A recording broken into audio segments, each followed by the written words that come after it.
I know a lot of people in the traditional world fast forward the songs onto the next tune because of the, just not really into the lyric side of things, where we really try and like the lyrics and music are one, they're interwoven. There's no one without the other. There's, And the lyrics should, like if you have an instrumental, the lyrics should inform what you do, as in it should never be a separate thing. Vice versa. Yeah, you can't just go off into another world for 8 bars and then so we're back to the song now again. It just won't feel right. It won't sound right, and for the listener, it just doesn't work. Oh my God!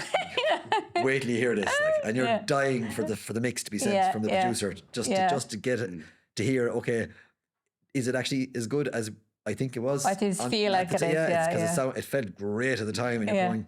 And now we're getting the mixes through, and we're going, "Whew, this is great." Right, It's a great buzz in that. Like, there's a song called Grace. Grace is not a real name, but about a real person, a young lady from Limerick that I would have known, and from somebody who had a really, really tough time in life. But again, a great inspiration from her. So the song tells the story.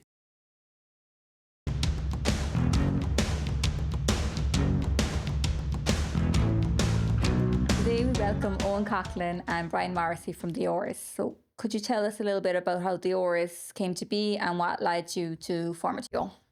Well, the Oars has always been around, just not by name. Myself and Brian have been playing together for many years. In various different shapes and forms, and you could find us in the corner of any local hostelry around the country or abroad or anywhere, and playing more formally then, I suppose, on particular shows or in bigger band setups. So I suppose the Oars was always there, and the connection we always had as musicians would have been very present for a long number of years.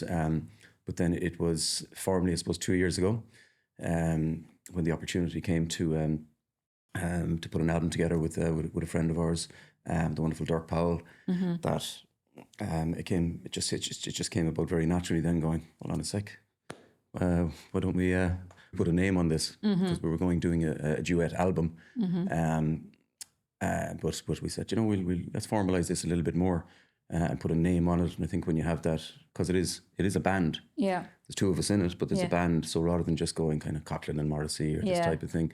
We wanted to show kind of the commitment we have to the music that we put together. Together, it was always there. We just put a name on it, and I think when you do put that name on it as the Oars, it does something in your own kind of psyche about what you are, what you're part of. So it really formalised that for us, and so the Oars was born. Very good. And can you tell us a little bit about your musical beginnings? Was music always a part of your childhood, or were you self-taught? Yeah, so I was lucky that in my family, I suppose my sisters all played as well. I have 2 older sisters and 1 younger sister. So we all went to piano lessons and did lessons with Coltis and that growing up. My grandparents on my mother's side played. My grandfather played drums and bodhrán. So that kind of where a lot of the percussion side of things comes from for me. And my grandmother was a piano and fiddle player. So there was a lot. My parents were both into it. My mother played fiddle and my dad played whistle when he was younger. But it was a big part of the family life growing up. My local school was very strong musically as well. So, again, that kind of pushed me on another bit. And then I went and studied music in UCC in Cork, did my undergrad there, and then did a master's in performance in Limerick. So all of those things, especially in Cork, I suppose, I went down, because I remember before I went down, I was thinking, oh, sure, I can't play in an orchestra, sure, I have no business studying music. Not realising that you can study African drumming and Indian tabla and all these, Javanese gamelan, these amazing musics from around the world. So basically, every course that Mel Mercier was teaching in UCC, I did it. Okay. He was brilliant. I learned so much from studying other musics. So I suppose I had been immersed in the trad world for so long, and then that opened up a whole different world. And then I met Eoin while I was during those college years, and then a while later Eoin asked me would I join his band, which is more of a rock setup. Yeah. So again, that was a whole new world for me. So, but I suppose based on the experiences I'd had before that, you could you're more adaptable then. Like you're not just used to playing jigs and reels.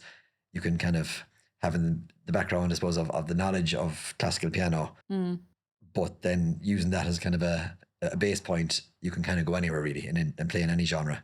So it kind of it fed into working with Eoin from day one. It was like, yeah, I can add something to the sound here that makes sense, you know. How many instruments do you play? A few. Oh, go on, tell us. No. I like it's mainly banjo, boron, percussion, whistles would be my main ones, gigging wise. Yeah. And then I'd tip away on a few other bits and pieces just for fun.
Yeah, no, it's good. It's but I think it's good to focus on a couple just to really try and get to get to as high a level as you possibly can, you know.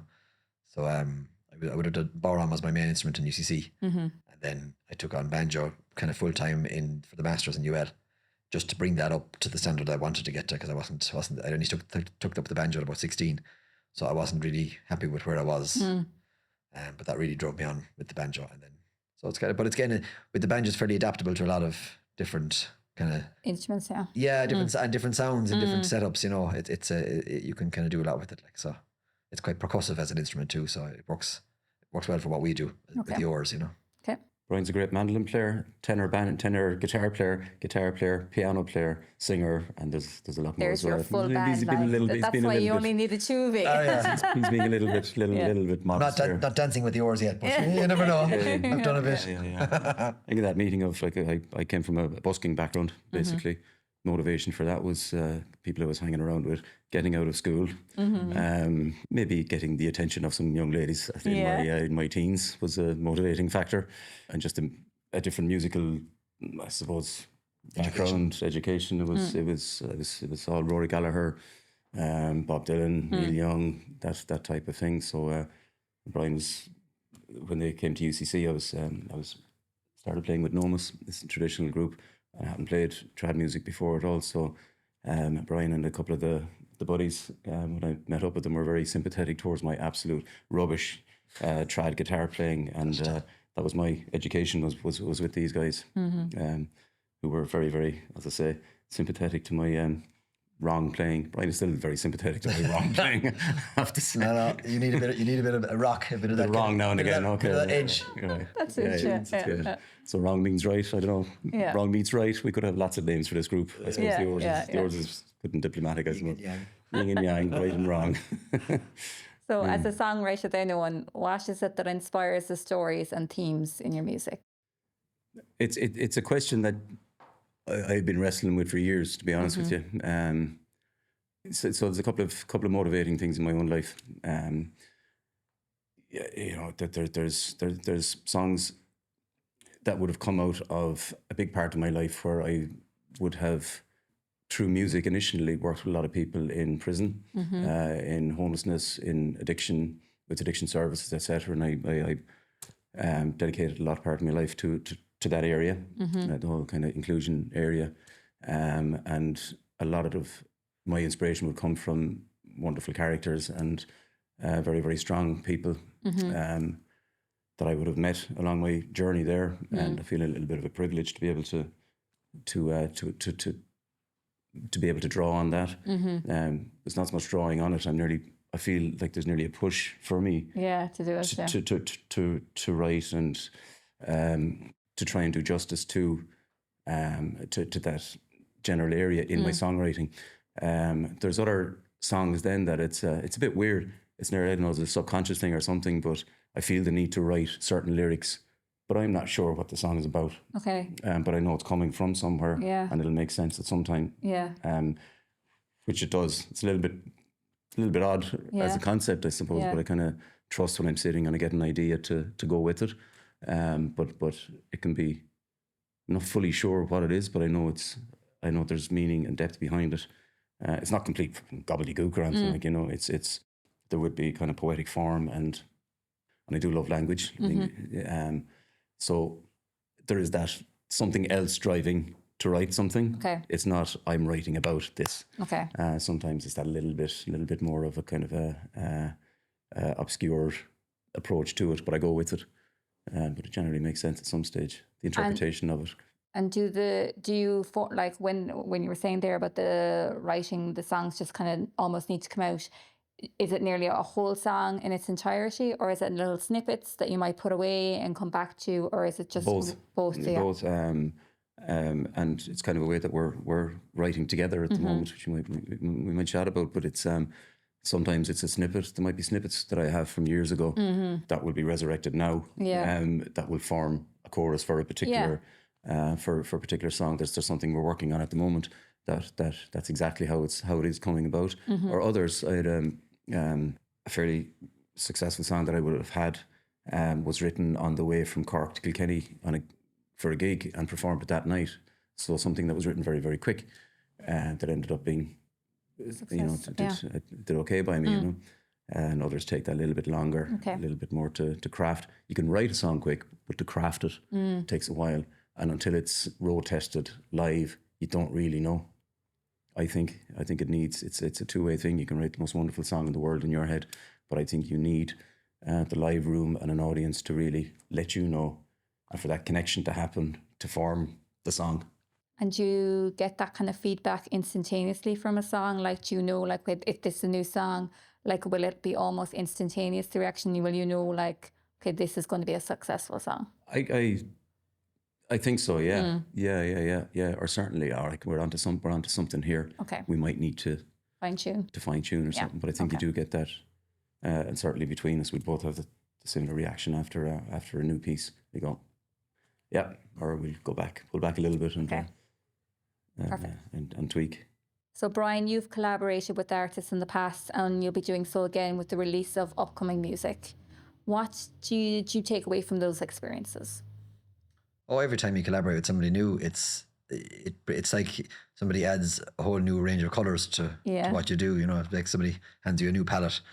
We have some really exciting things coming up now. But like in the past, I would have played with people in all kinds of situations and genres, from like church music with Liam Lawton to Bela Fleck, the world famous bluegrass banjo player. Loads of people in the trad world. But again, like everybody has something that they're, they all have their own, like especially people at that level, they're ridiculously good. Like, so just try and reach that level yourself and push yourself to the limit to hold your own nearly. Like with some of those people, it's like, okay, I need to really, really, really, be on my A game here. And if you can, get through it and bring something to the party, you're kind of like, okay, that was pressure, but I did it. And you're kind of going, okay, I actually, I'm onto something here, as in like, I can do this. So you get a huge amount of confidence from playing with other people, but also whatever they do will leave a mark on you and leave a mark on your music and what you do down the line. And like every collaboration will inform the next collaboration.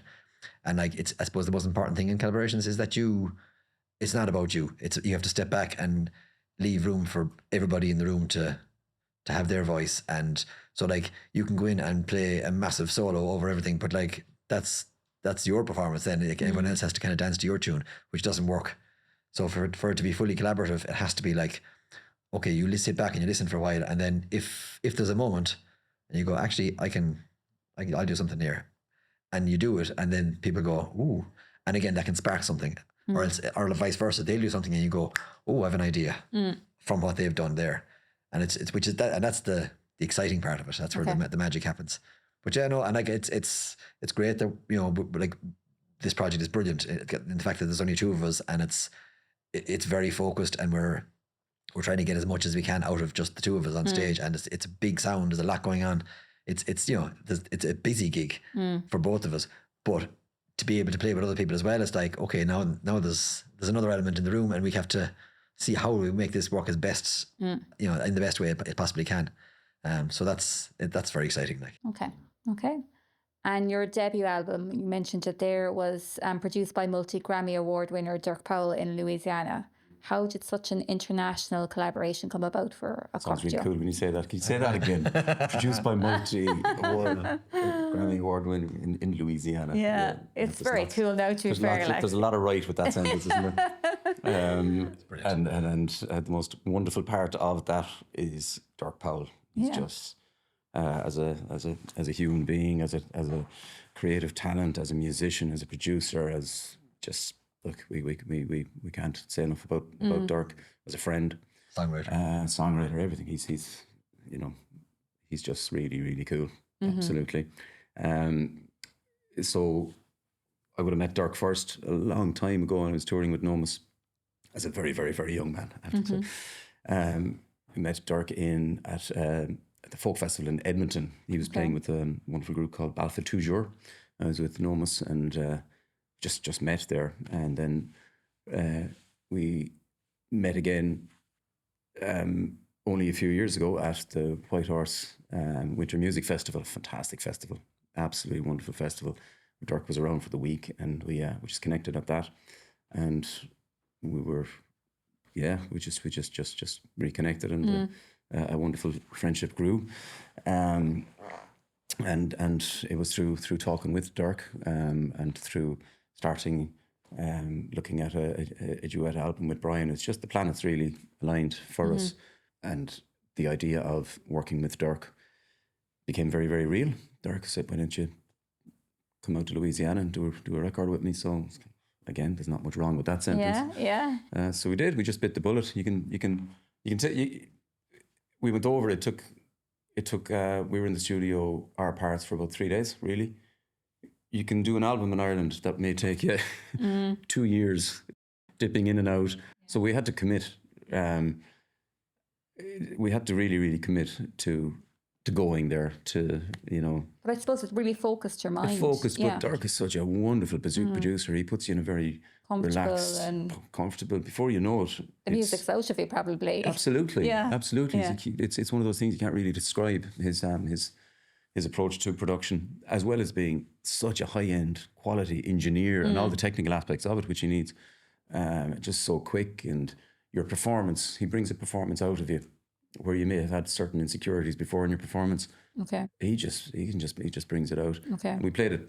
What you're hearing is live there on that album as well. There's no going, because we played together on it mainly. There's overdubs and a few bits and pieces. And delighted to have Dirk played a few pieces on it as well, which is a wonderful duet with banjo duet with Brian on it.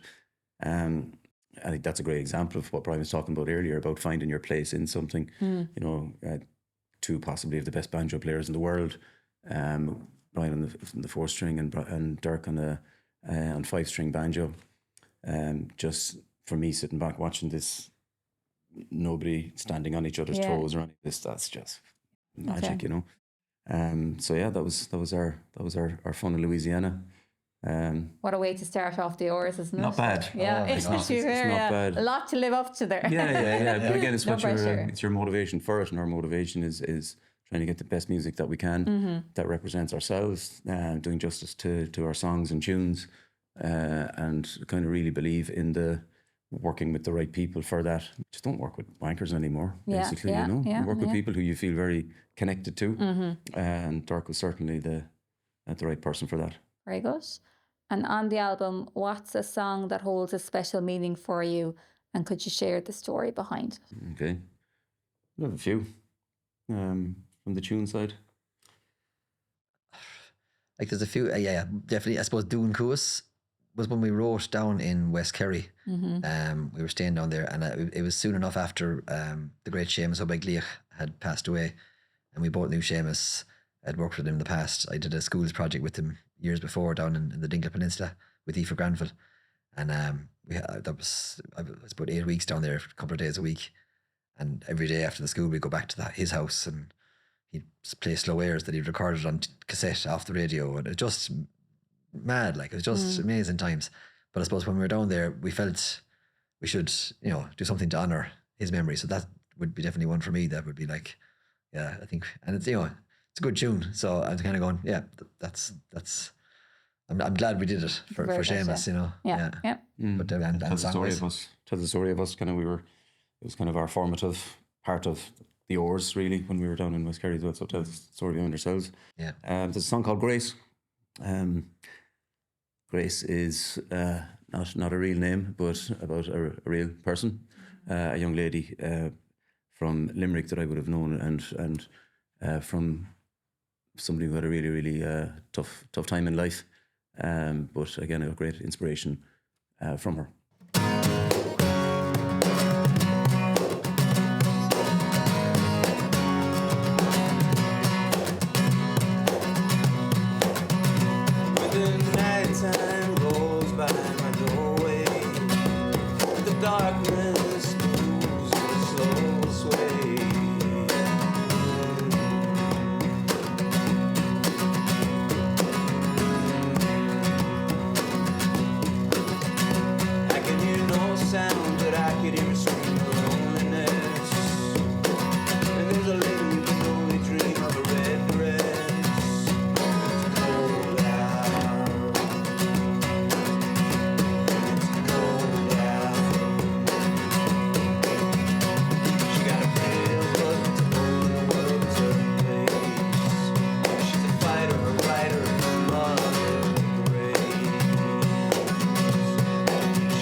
crawl in from the darkness and sit down by my fireplace. It's cold out. It's cold out. When you look, it's a whole other place. She's a fighter, a writer, a mother, brace. Got a pretty little look, it's a whole other place. She's a fighter, a writer, a mother, brace. She's alright. She's alright. She's alright. She's alright. Right now. She got a pretty little book, it's a whole of the world, it's her place. She's a fighter, a writer, and mother great. She got that pretty little book, the whole of the world, it's her place.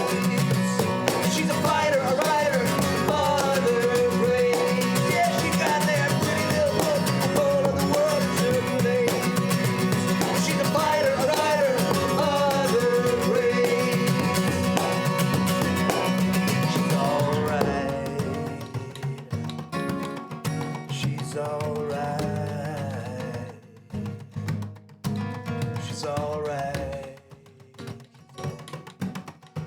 She's alright.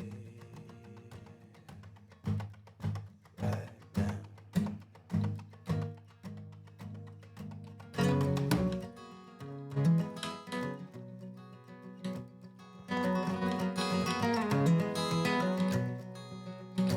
When the nighttime rolls by my doorway,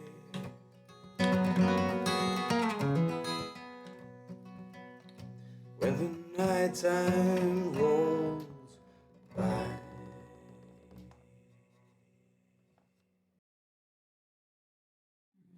So they the song tells the story. Okay, very good, very good.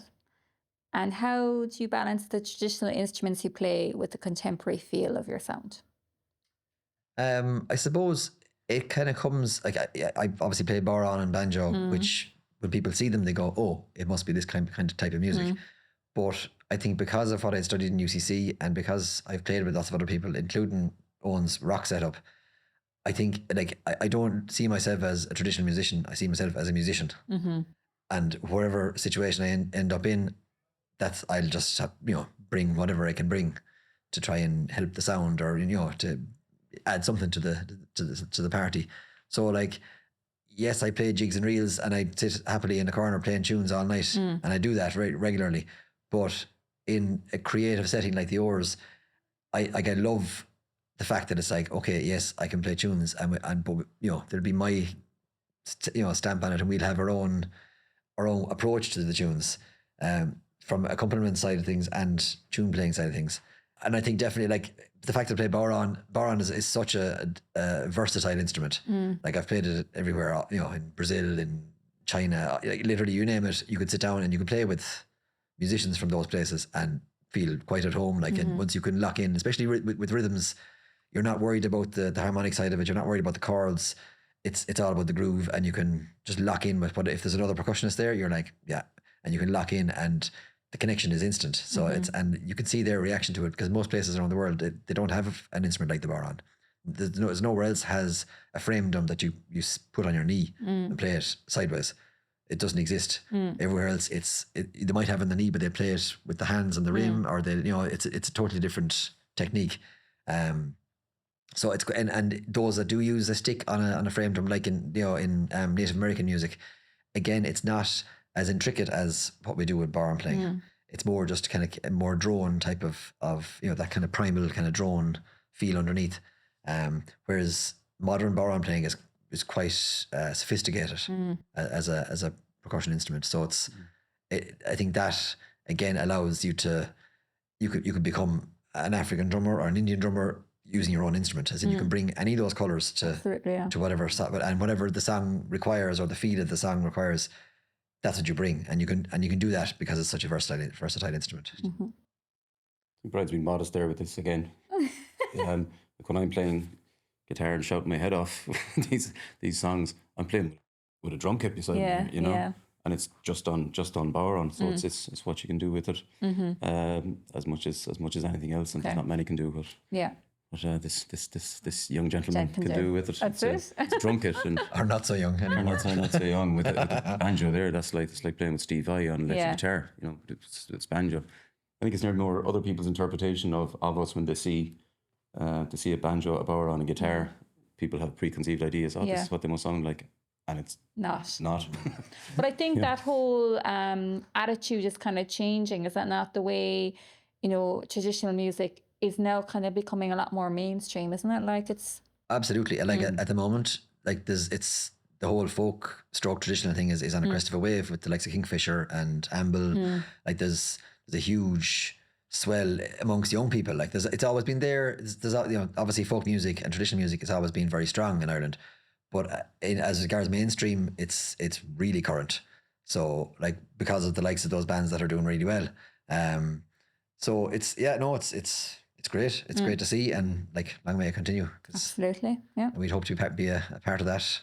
So how are you going to well. carve your own space in this kind of expanding market? We'll do our thing.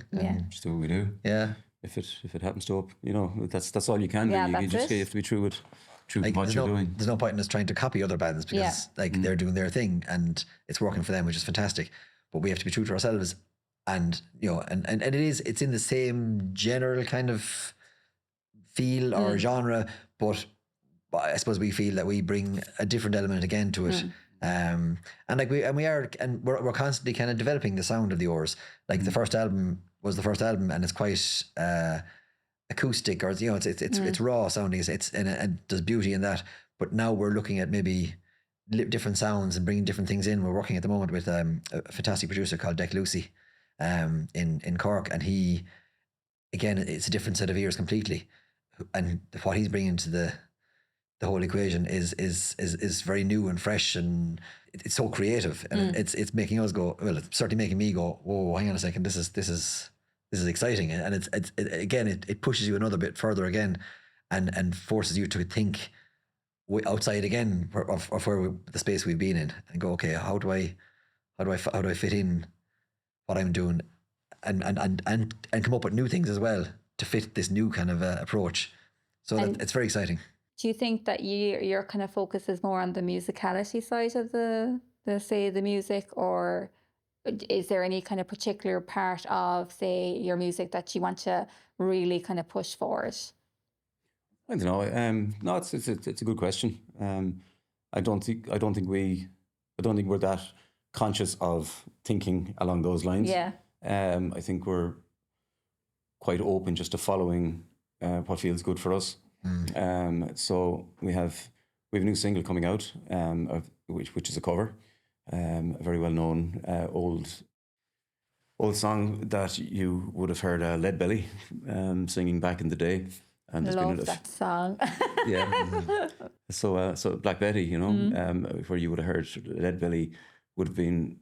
And we do see that there's great connection between old blues music and Irish music, not just in form and structure and all that, but in sentiment and feel, and raw, you can feel it raw. Like, yeah. You can feel it. You can feel it in your gut. So we're if you were, you know, when you hear this particular single, that you could have it on in Manumission as well, you know, which is it's all drum led, mainly drum and vocal, doing various different things with that, but there's a big dancey feel to it. And for two lads with guitars, Boweruns and banjos, dance may not be the first thing that will come to your mind, but we're just following it because it's true. And we're going, you know, where you are. This is where we are.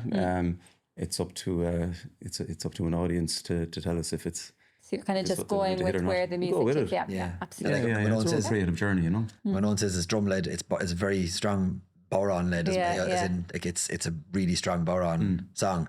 Whereas people would never have put Boweron with Black Betty. You must love it though. You must love that. Yeah. Oh, it's totally. And I love keeping people guessing as well. Yeah. And I think that's like all we want to do is keep ourselves moving along and be as creative as we possibly can be.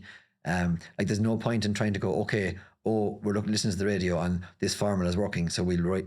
If you trying to work to a formula or try to write to a formula, it's never going to work because it's not from the heart. And if it's not from the heart, people see through that straight away. Like so, like we're doing things that excite us. So like when we're in the studio and we're recording Black Betty and there's borons and there's all kinds of other things going on, we come out buzzing off our heads, like, and we're going home going, and we're going home to our families going, and they're like, well, how'd you get on? You're like, oh my God, wait till you hear this, like, and you're dying for the mix to be sent from the producer just to get it, to hear, okay, is it actually as good as I think it was? I feel like it is. It's because it felt great at the time, and you're going, and like, and now we're getting the mixes through, and we're going, whew, this is great. Like, it's just, it's a great buzz in that. Like, the instruments in the studio that day, I pulled up with a pair of rubber gloves, sandpaper, a pair of hard shoes, and some floorboards.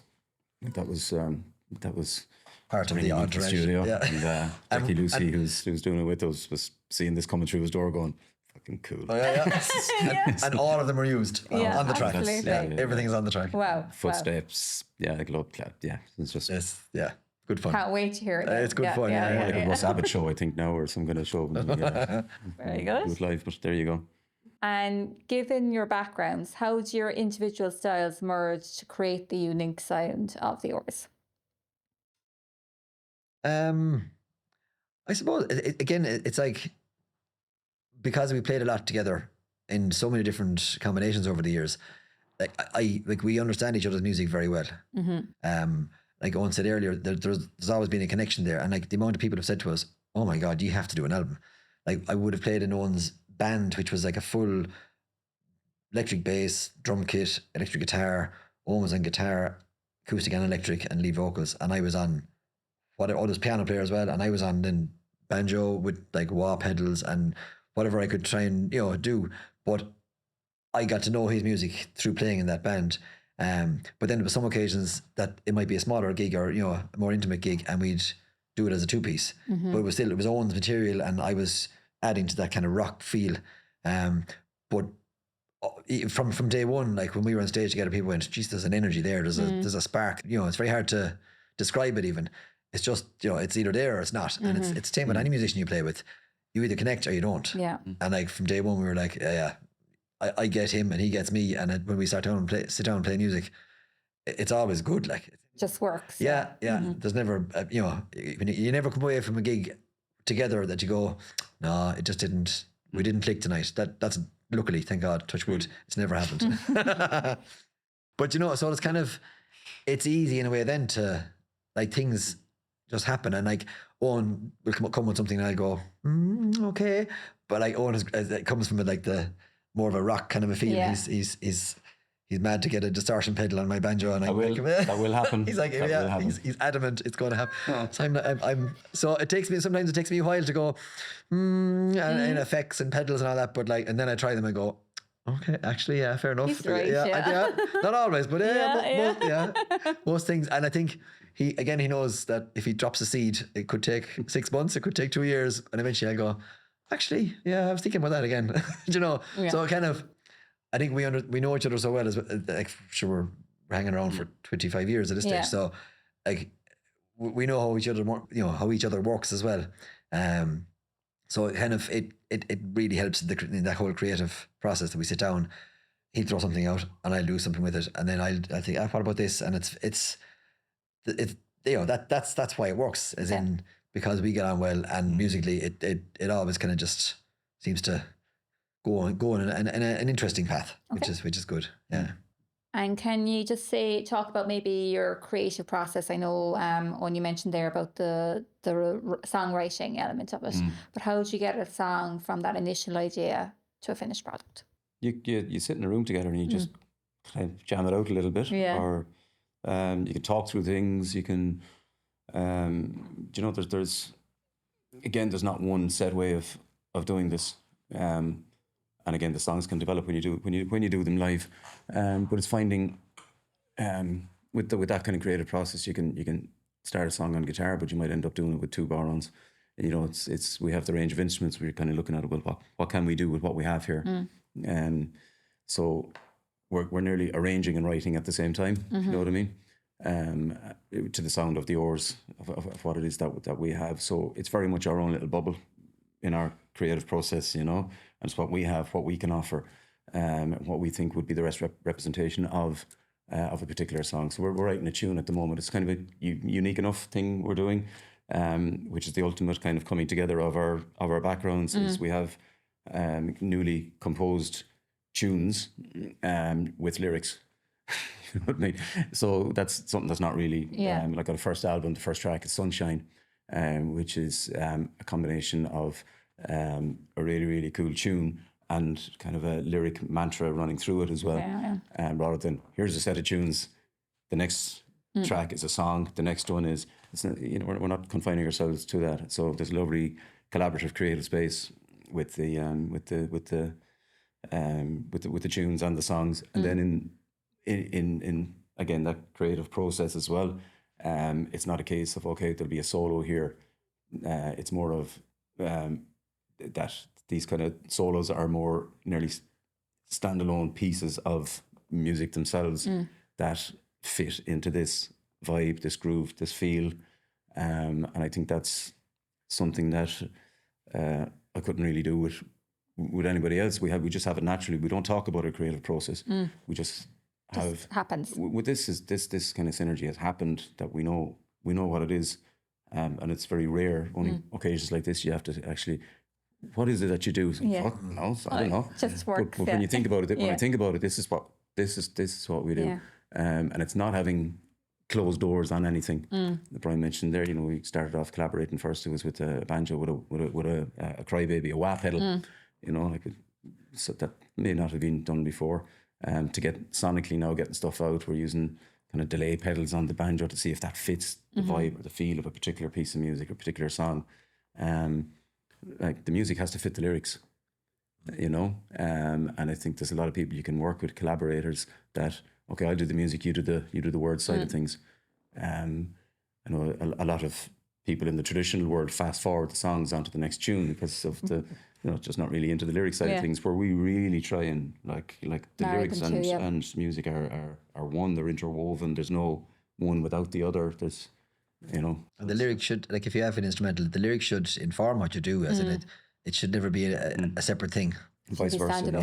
You can't just go off into another world for 8 bars and then so we're back to the song now again. It just won't feel right. It won't sound right, and for the listener, it just doesn't work. So you have to stay within the same world and imaginatively and lyrically and everything else. So it works. Okay. And you recently had the most amazing opportunity of performing on stage with Robbie Williams in Croke Park in front of 80,000 people. 85. 85,000. You dropped 5,000 of Crystal. You dropped 5,000 there. How did that come about? That was amazing. It was a fantastic opportunity. So basically the musical director from Robbie Williams got in touch with a very well-known producer and director here in Ireland, who was aware of our music. We've worked with him for a good while, and they wanted Garen Noon was going to, because they've huge time for Garen and his singing and his whole his whole thing. Garen's amazing, but he's a fantastic singer, really good singer and great guitar player. But they wanted Garen to sing with Robbie, and they wanted to bring some kind of traditional music sounds around him. And they said, you know what, the Oars would be the perfect fit for this. They wanted, the strong guitar backing if there was a tune at the end, and they wanted banjo. And they said, yeah, you guys are exactly what we want. Yeah. So we said, fair enough. We'll see if we're available, if we can fit you in. Like the babysitter. So yeah, it happened very quickly. It was kind of just the week of, and they said, yeah. And actually they said, sure, if you're coming up for the gig Saturday, you might as well come Friday. We're going to have a private party for Robbie and all the crew, and sure, you might as well be the band for the private party. So we said, yeah, okay, we can do that. And so that was actually very special too, because Robbie came up, sang a few songs. His manager came up and sang a few songs. He sang a few Pogue songs actually. So and Garen sang, and so it was just a real intimate kind of thing. Yeah. But I think from the start, from that Friday evening right through all day Saturday, just the whole vibe was just so positive. Everyone was very relaxed. There was nobody running anywhere. The whole, it blew me away really, the whole, how such a massive operation could be so calm. And just the tour manager was a guy from Germany, brilliant guy, but very there was No stress, everything was none calm. whatsoever, Yeah. calm, and it's just, and we said it to Robbie. We were in the dressing room on the Saturday afternoon, and next thing Robbie walks in and says, "Hey guys," so we were like, "Hello, Robbie, how are things?" And he sat down for the chat, and lovely. for about half an hour, 40 minutes, and we had a great chat. And we were saying to him, and I said, we can't get over how sound everybody is. Yeah. And there's hundreds of people involved. And how it's just everything just seems to be seamless. He said, I'm 30 years working on that. And he said, it's taken a lot of work to get it to where it is. And he said, we have a really good gang now at the moment. And but you could feel it. The minute you walk in, you kind of go, there's a lovely atmosphere, there's a lovely vibe backstage. It was great. It was just, but everyone was so warm, and including Robbie himself. That was everyone's first question. What was he like? Yeah. And he was just sound. Top-notch, So nice. Yeah. Really so opening and welcome. And it wasn't as if, these are just some token musicians. I remember we were part of the show. He brought us into their green room before they went out on stage. We were brought in for their warm-ups, their vocal warm-ups, the whole, that's a very, the huddle before the gig that's a very sacred thing for, intimate. for especially for acts like that. That's their really tight group before they go on stage. And it's so important to do that kind of, it's really like a bonding thing. But we were brought into that circle and literally made feel part of all that. That was incredible. You're kind of going, oh my God, we're not just on stage with him as a guest musician. We're really being welcomed with open arms here. It was part of the whole event. Yeah, that was probably one of the highlights for me, was being in that space with. The stage obviously was amazing, but being in there was just, to blow you away. And with such a big, massive gig like that, and all the other kind of, you've played at a few big venues during the summer, how do you capitalise on the high profile that something like that generates? You can go down the route of making the most of the footage you have, and you can go down that particular route of it, or what would be true to us is going, we've played, invited to play in Thomond Park this year in the Gaelic grounds, with a stadium tour of the Oars this year, which was really cool. We toured with wonderful friends, musicians over the year, Damien Dempsey and others. So there's capitalising on it, and you also say to yourself, I think we're doing something right. I think we keep going the way we're going. Obviously, as I said, on one side you have the footage and maybe the leveraging of putting yourself out there. And look, you put yourself in a position to be able to play with the likes of Robbie Williams or and others, It's not a lucky bag you're picked out. You put, so I like to think when people say, how did you get playing with Robbie Williams? You kind of say, well, there's a bit of talent there as well, Absolutely. Well, they knew who you were, so they came looking. They knew what they wanted, and they came and found you. And we kind of fitted what they exactly. And so I think looking at making the most of what we've achieved this year, which has been wonderful. Part of that is going, okay, and what we said before, let's keep being true to what we're doing. Let's create the sound. Let's keep with the creative process that we're channeling between us, because it's going all right, So we keep going with that, and then obviously you try to make the most of interviews you have afterwards, and which there've been a few on the back of it. So there's obviously people look at you maybe in a slightly different way, and your profile changes a little bit. So obviously, there'll be the two sides of it, and we'll see what next year brings. If this is what this year is, we're waiting for a call from the weekend actually. Our numbers out there. That's it. So yeah. And in a world of streaming and social media, how important is it for folk musicians to maintain a live presence in pubs and venues? I suppose, I think playing live is that's what we live for. As in, we all know that in this world we have to be visible on social media and all the rest. And it's, it's such a huge part. It's probably a bigger part than when we started out 25 years ago. You just gigged and you just kept gigging. Whereas now, if you haven't got an online profile, you won't even get those gigs. You know what I mean? It's completely kind of turned upside down in a lot of ways.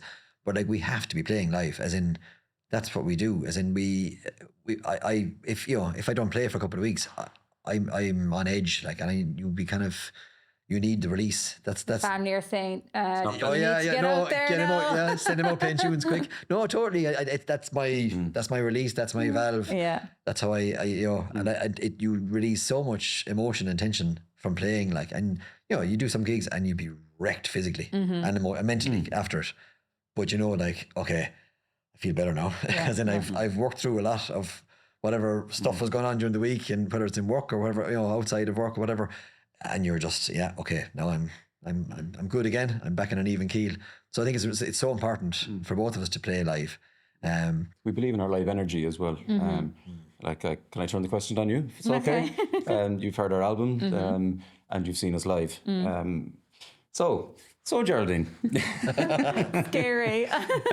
But I think there's a live energy. Yeah. Not putting words in your mouth, but maybe,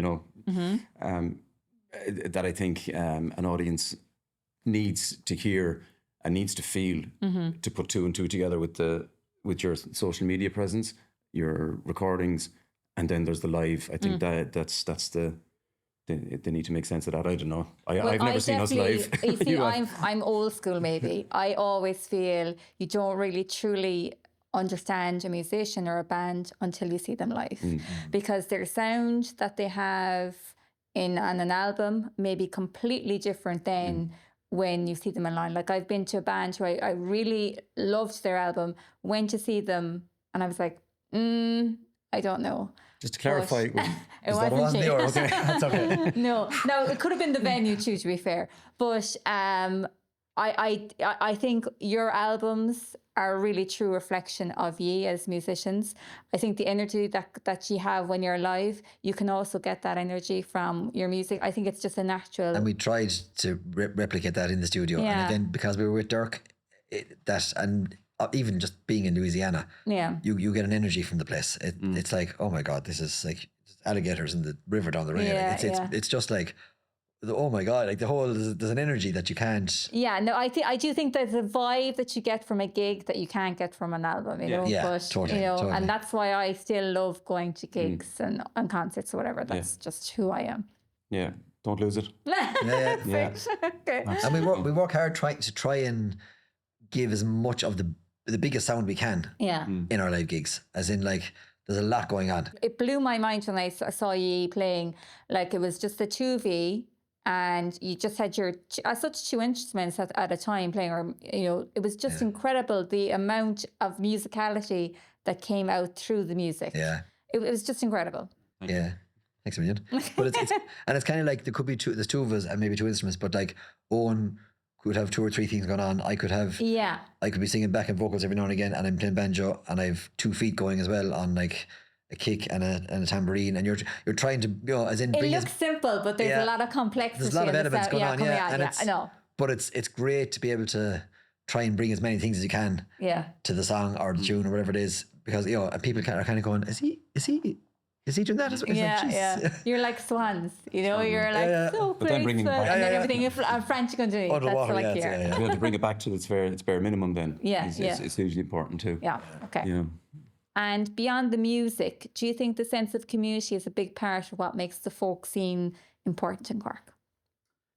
Yeah, absolutely. Like, and I suppose there's the sense of community amongst musicians, but there's also the sense of community amongst the general public in Cork.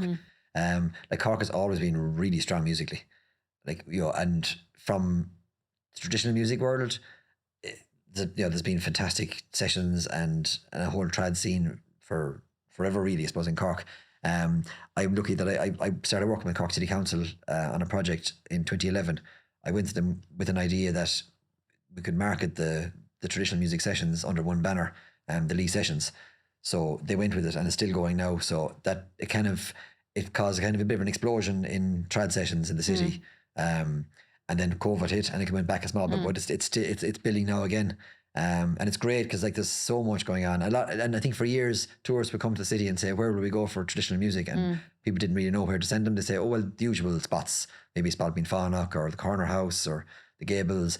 But at least now there's a go-to place that they can go, oh, this is, there's the list. It's there weekly. But I think not just the trad world. I think, like, there's so many bands, great bands have come out of Cork. We did a piece during the year. there was a TV program on the Frank and Walters After All. So we played a few versions of that as part of that program. But that, you know, the Frank and Walters, the Sultans of Ping, and even bands like Ruby Horse, Joe Davino, there was like, there's so much exciting music that has come out of Cork. And it is a small town, really, like in terms of music wise, everybody knows everybody and everybody supports everybody. So you're kind of, you know, when I moved to Cork first, the Lobby Bar was like, that was my going to mass a few times a week. Like I was in there. I was very religious at the time. Oh yeah, we were very religious in the lobby. Twice, 3 times a day actually, wasn't it? Most days. I was going, how does such a place even exist? Yeah. I grew up in a small town, Nina, in Tipperary. You know, and we with one great bar in particular, the Railway Bar. It was a great trad house, and there would have been, you know, some gigs on in a local venue, the Friary Castle. But when I came to Cork, it was like, oh my God Almighty, this Lobby Bar it's just a mecca for music, and it was like every musician in the country wanted to play there, and it was a small place upstairs, but like David Gray, Paddy Casey, they all came, you know, and trad, you know, superstars as well. Everybody, every genre you wanted was playing upstairs in the lobby, and it was just, I think because it was small too, all the music community of Cork used to end up there, or if they were at a gig, then it might end up in the likes of the Everyman in the bar, the Everyman, or there was the Yummy Yucky Club. It was in Cork for a while. There was the Opera House had what was the room beside it? Half Moon Club. Oh yes, yeah. Great spot, and again, it was a great. You knew you were going to meet loads of musicians in there. It was just where everybody went, and anyone finishing a gig or a session would end up in one of those places. It was just, and that creates a huge buzz and an energy, you know. So I think there's some of those places are gone now and probably haven't been replaced. So it's kind of like, you know, we're striving to get that back, I suppose, in Cork in a way. But there's still great stuff happening, like in the likes of Coughlan's and St. Luke's, and you know, there's White Horse and Ballincollig, amazing place for music. Absolutely, yeah. So like there's, you know, it's continuing. It's not going to go away because it is so strong. Absolutely. Okay. And despite playing at like the high profile events, the music industry still presents significant challenges for success. What has been your biggest obstacle in reaching a broader audience, and what strategies have you employed to overcome them? Success is kind of subjective one, isn't it? True. If you go back to an earlier question there that had the words Dirk Powell, Louisiana recording, like, not many people have done that in their lives. Absolutely. You may not be reaching the masses that the more that the Robbie Williamses of the world, but I'm very happy with my music career. I get to play with Brian. You know, that's success. You know, It's in the eye of the beholder. it's in the eye of the beholder, the subjective nature of it.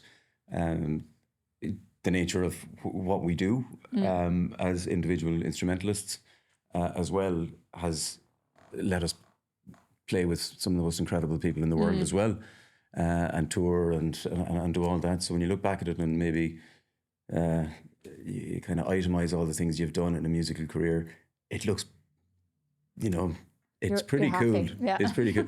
The bank balance, on the other hand, may not be so cool. You know, if you're looking at that as a metric, slightly different maybe. Yeah. But to directly answer the question, I suppose, getting to the broader audience nowadays is it's a social media driven world, which we embrace. You know, you have to, and not just a have to. It's opened a lot of doors for a lot of people, and fantastic. You know, I love seeing success for anybody. To be honest with you, I think you have to have that kind of mindset. People do music you might necessarily be into yourself, but they're doing great. You go, fucking fantastic.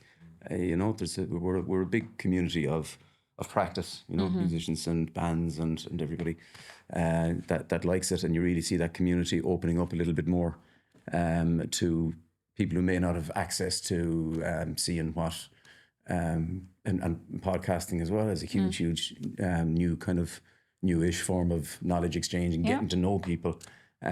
So the mystery behind what happens backstage at a gig now is something that's celebrated on social media. You see the vulnerable side of people. You see all this. So I think embracing that does lead you to a bigger audience, a broader audience. You can talk all the shite about the algorithm and all this kind of stuff. If you're into it, I'm personally not into it. We are. We're not driven by that. but we still embrace as best possible, and we're still learning. We're hugely learning around how to reach that broader audience, because we'd like our music to hit that broader audience. Okay. And basically, from the stories and background we've been telling you today, we want that to hit a broader audience, to know us, what brought us to where we are, Yeah. what informs the music that we play, the processes we go about it. It's a fantastic world nowadays. I'd love to have known all that about Dylan, about all these people that we don't, there's part of their lives that, I know more the anthologies come out and all the rest of it, you do get a sense and all that, but not in the way that people have access to now. Yeah. And I'm not talking, like, we still have our private lives and all that. I'm not talking about that. But it's what makes you who you are to produce the music that you produce. So we embrace that, and it's really cool. So that does lead to the broader audience, and playing to 85,000 people with Robbie So it Williams. Did we mention that? Yeah. Doesn't harm the profile. So, yeah. And if the weekend happens to be listening to this podcast, just for another couple of weeks, we're going to leave that date free, but no guarantees. Weekend, Mr. Weekend. So bring it back to, say, as musicians and songwriters, what's one piece of advice you give to a child starting out in music? What would you say to them? Stay true to yourself. Do your thing. As in, there's no point in going, oh, I'm going to be the next Sabrina Carpenter or the next whoever.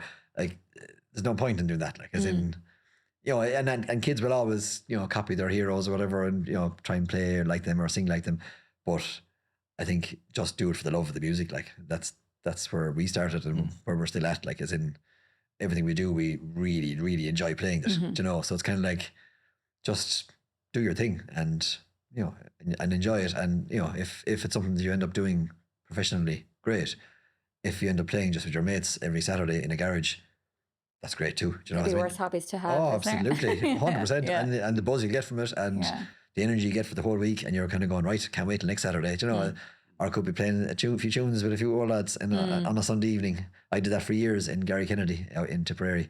There's a lovely pub there called Larkin's, and I used to go up there and play with amazing older musicians. Jerry O'Connor's father, Jerry Banjo, his dad used to play fiddle, Liam, and I used to love sitting down with him and just you're having the chat, and it's just, that was brilliant, like, absolutely. and that's what I would say to any young musician: just play, as in, and don't be worried about trying to, I have to achieve this or I have to win this title or do this.